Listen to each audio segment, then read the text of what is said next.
All right, guys, I posted a little bit earlier about the court hearing that was on Wednesday. And I also put, read this entire post before you comment or like it, because I did leave in there exactly what the judge said, is that they had to speak with the Michigan courts before she can make a final determination. Well, what's interesting is shortly after I posted that, I got an email from my lawyer.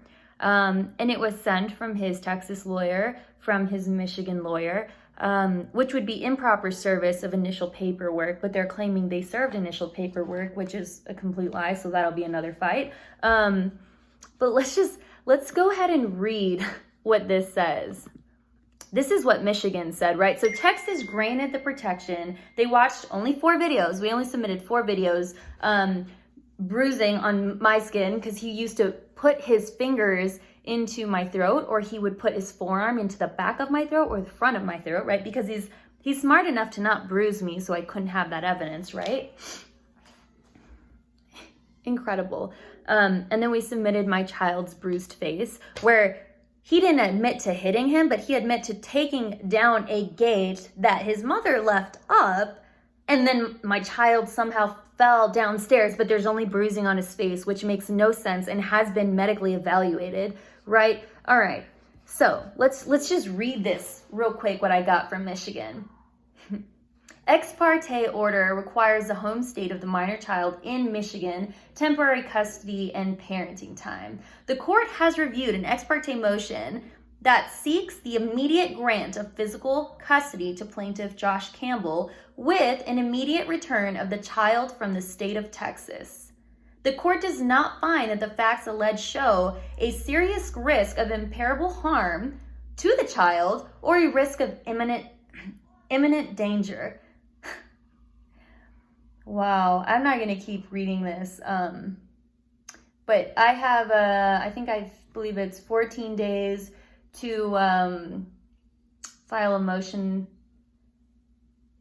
to modify or re-sign this order.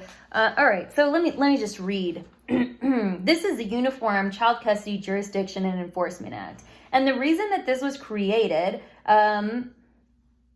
was to help reconcile differences between the UCCJEA and the federal laws such as Parental Kidnapping Protection Act and the Violence Against Women Act, right? So for 2 years, my husband has not only abused me emotionally and psychologically, right? But he has abused me physically. He has thrown my pregnant body, 8 months pregnant, down the stairs. He has pushed me into walls. He has, what did he do? I remember sitting on the floor, pushing my legs against the wall. Mind you, I'm 8 months pregnant, so I feel like I'm about to pop a baby out. And he grabs my arm and he's pushing my belly into the wall, all because I don't want him to hit the dogs, right? So that was like one of the very first instances. And then from there, it only got worse, because now my child's in my arm and he's raising his fist at me. Now my child's in my arms and he's pushing me to the ground and throwing beer all over the kitchen and throwing coffee all over the kitchen, as if I don't have photos for that, right? Because he doesn't admit that. Let me continue reading, right? So the jurisdictional basis. So you can read, so there's home state, let me read this. Home state, significant connection, more appropriate forum, or no other state jurisdiction. So I think I would fall under significant connection. A state has significant connection jurisdiction if the child, or at least one of the parents, has a significant connection with the state. Of course, El Paso has always been my home. There must be a substantial evidence in the state concerning the child care, protection, training, and personal relationships.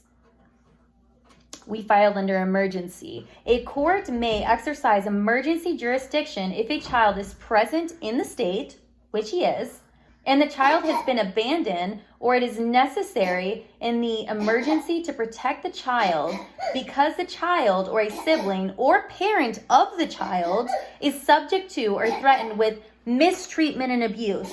So what this is saying, they may exercise emergency jurisdiction if there is a threat with mistreatment or abuse to the child or to a parent of the child. Emergency jurisdiction is temporary, but under certain circumstances, such orders can become final. Now, I think this has to become final because obviously there's a state not fucking giving a shit about my son. So let's continue reading. A court having jurisdiction under one of the jurisdictional bases. So whether domestic violence has occurred or is likely to continue, and which state could best protect the parties and the child. Now, which state could best protect the child and the parties, huh? So which state would better protect myself and my son?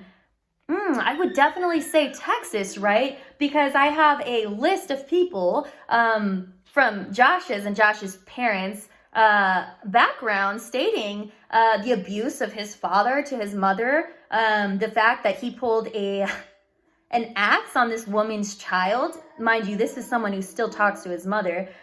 Letters from my neighbors of him waiting outside with what looked like a gun after he chased me out, calling me a bitch and a cunt, and I'm trying to get my son in the car.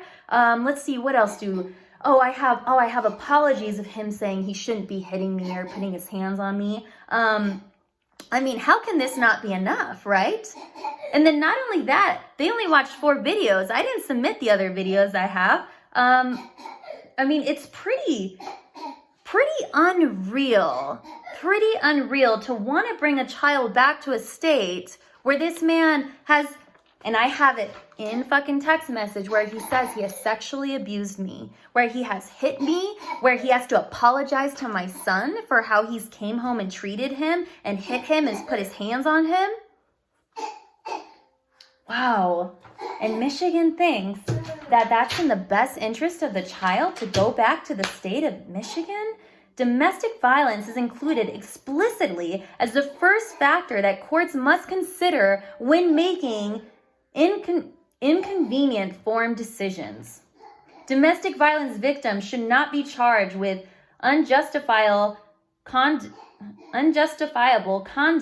for conduct that occurred in the process of fleeing domestic violence, even if their conduct is technically illegal.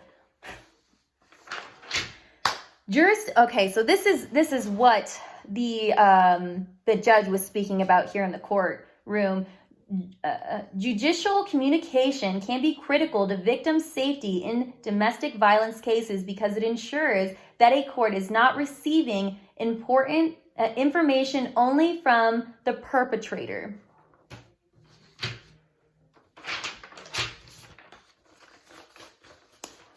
It's unbelievable to me. So let me scroll down on this. So this is going to be the 20th Circuit Court of Ottawa County, John A. Van Allensburg, and I believe there was a few.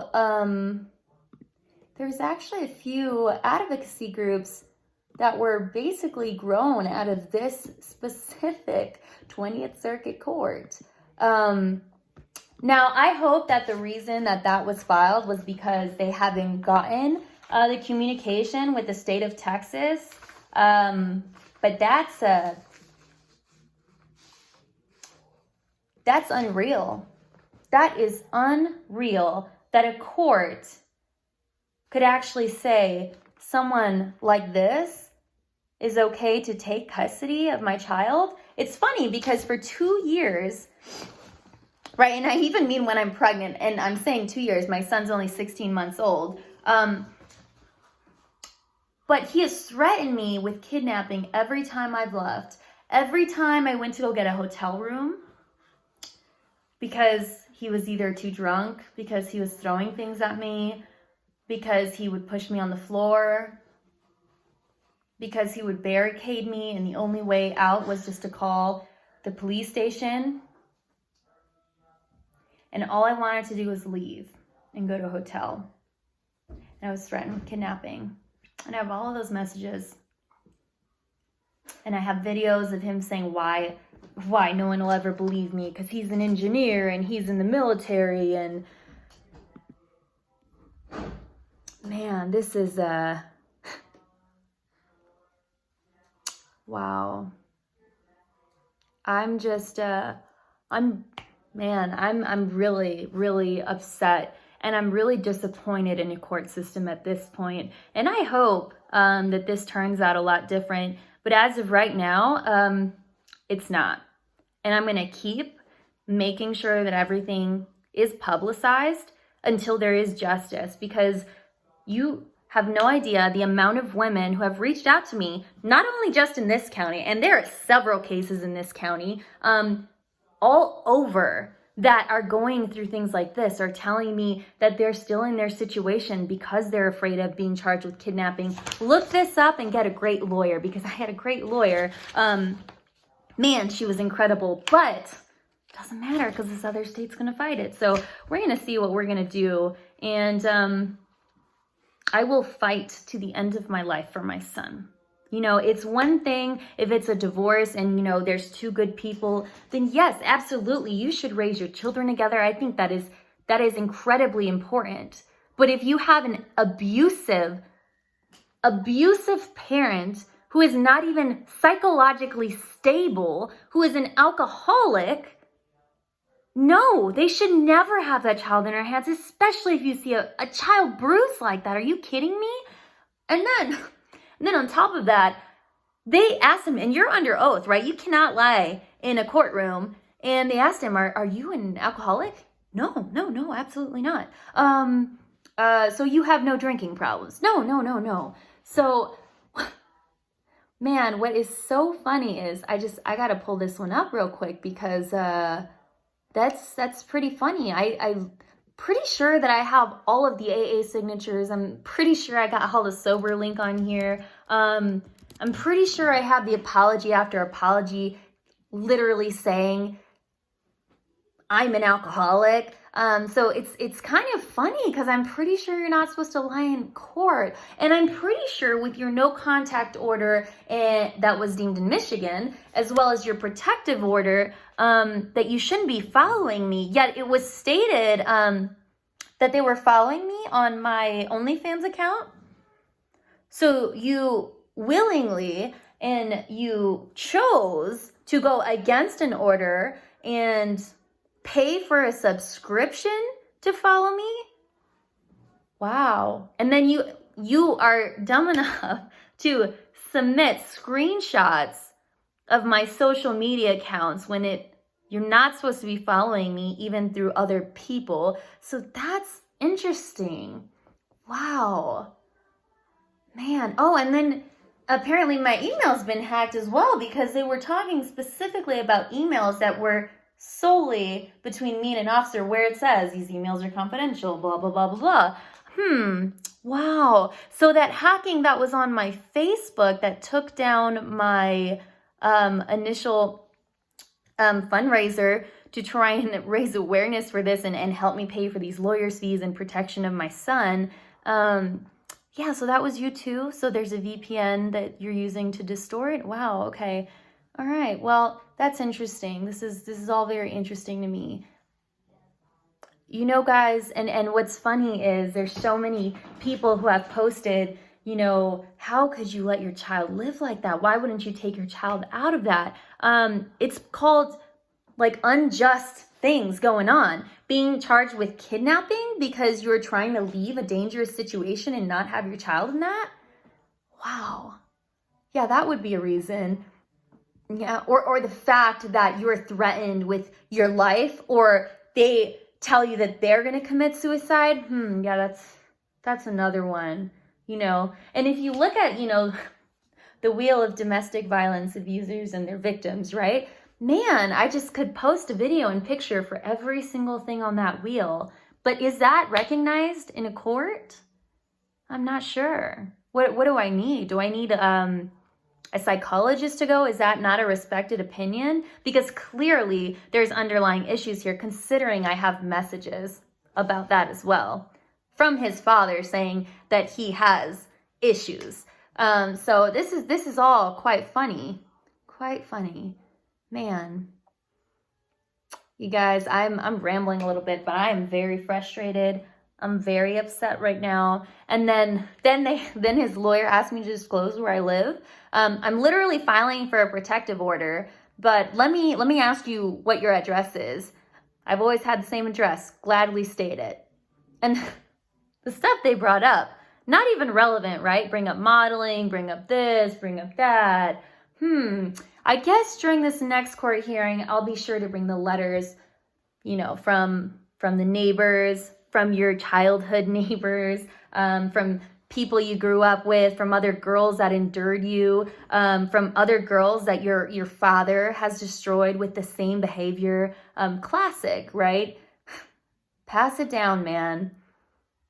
Wow. So I'm not sure, what do we do here? Do we send this to courts? What do we do? How do we make it right?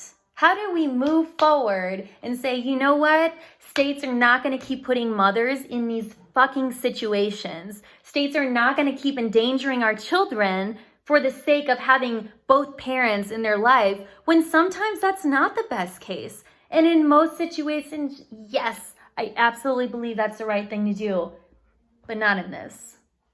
Not in this. And if you can't see through that, blind.